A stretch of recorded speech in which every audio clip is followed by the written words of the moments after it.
Hello বন্ধুরা, চলে আসলাম আমাদের ধান খেতে। এই যে দেখতে পাচ্ছেন, মাঠে চলে আসছি অনেক দিন পরে।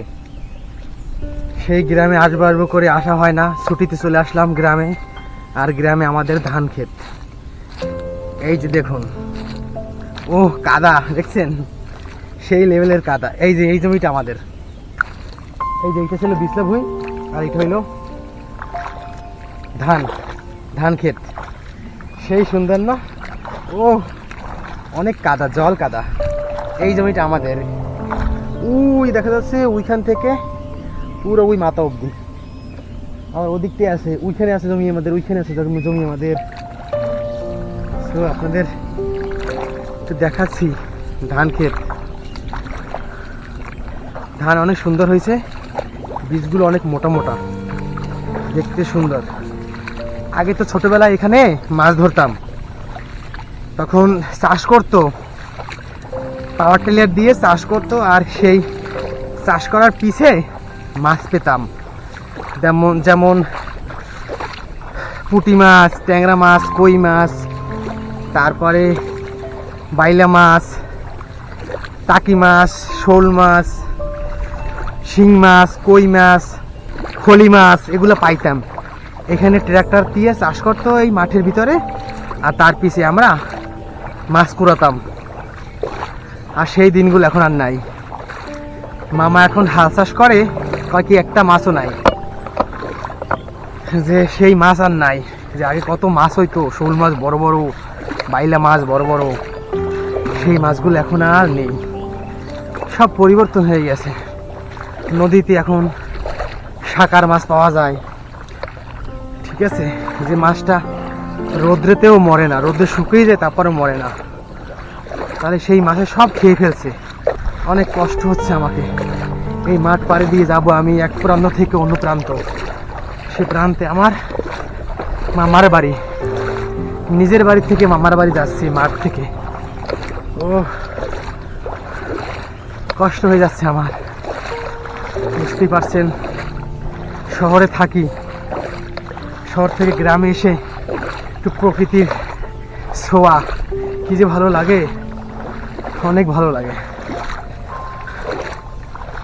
এই মাঠ থেকে যাচ্ছি, এটা খুব ভালো লাগছে আমার কাছে। ওই সাইডে রাস্তা আছে, কিন্তু আমি সেই রাস্তা দিয়ে যাই নাই। কেন যাই নাই বলেন তো? যে এই মাঠটা দেখাবো, তারপর ধানা জমি ফসল দেখাবো। সত্যি আমার কষ্ট হয়ে গেছে, ক্লান্ত লাগছে। হাঁটতে হাঁটতে কাদার মধ্যে দিয়ে অনেক কষ্ট হয়, অনেক শ্রম হয়। ছোটবেলায় কত আনন্দ করতাম, ধানা জমি কত লাগিয়েছি আমি, ধান কাটছি, বীজ রুইছি, ধান লাগিয়েছি। তারপরে কলার ভেলা, কলার ভুর, সেই ভুরে করে ধান নিয়ে গেছি, ধান কেটে ধানের বোঝা নিয়ে গেছি।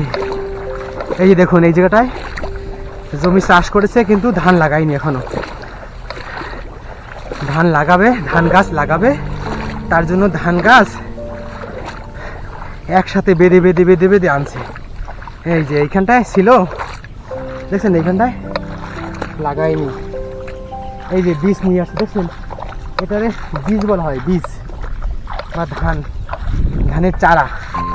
এইটা লাগানো হবে, ওই জন্য এটা নিয়ে আসা হয়েছে। এই যে বেঁধে বেঁধে বেঁধে বেঁধে সুন্দর করে, কত সুন্দর করে বেঁধে বেঁধে নিয়ে আসা হয়েছে, দেখতে পাচ্ছেন গাইস। আরও আনা হয়েছে ওখানে, পুরা জমিটা এখনো লাগানো বাকি আছে। এইগুলো খুলে খুলে সব জায়গায় লাগাবে। ও কষ্ট হয়ে গেছে আমার, সত্যি কাদার ভিতর দিয়ে হাঁটতে এত কষ্ট লাগে, যেটা আসলে অনেক কষ্টদায়ক। এই যে আমার মামার ট্রাক্টর, এই যে মামার এই জমিটা মামার জমি। এখনো দেখেন এটাই চাষ করেনি, ধান কাটছে, ধান কাটার পরে এরকম ফেলে দিয়েছে। এই যে ট্রাক্টর দিয়ে এটা চাষ করবে, চাষ করার পরে এটা ধান লাগাবে। মামা অন্য কাজে একটু বিজি হয়ে গেছে, সবজি চাষ করছে তো মামা, সেই সবজি নিয়ে এখন দুই পয়সা ইনকামের জন্য বাজারে যাচ্ছে, যার জন্য এইটুকু জমি লাগাতে তার 3 থেকে 4 দিন লাগবে, সেই সময়টুকু সে পাচ্ছে না এখন। এই হাটে সবজি বিক্রি করা হলে পরে তারপরে মামা এসে এখানে এই বীজ, এই যে ধান ক্ষেত চাষ করে তারপরে এখানে ধান গাছ লাগাবে। চলে আসছি আমরা মামা বাড়ির পাশে, চলে আসছি আমরা। ও সেই ওই পার থেকে চলে আসছি এই পারে। আসতে আমার অনেক কষ্ট হলো। ও দেখতে পাচ্ছেন কিভাবে আমি হাঁটছি জল কাদার ভিতর থেকে। ও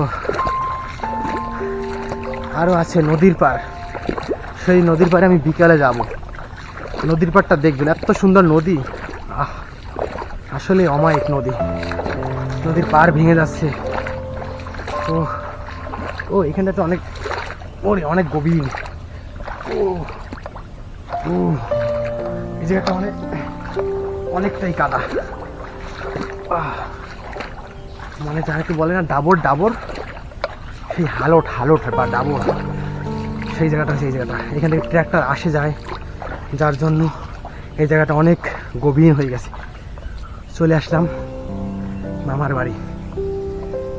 সো এই পর্যন্তই, টাটা।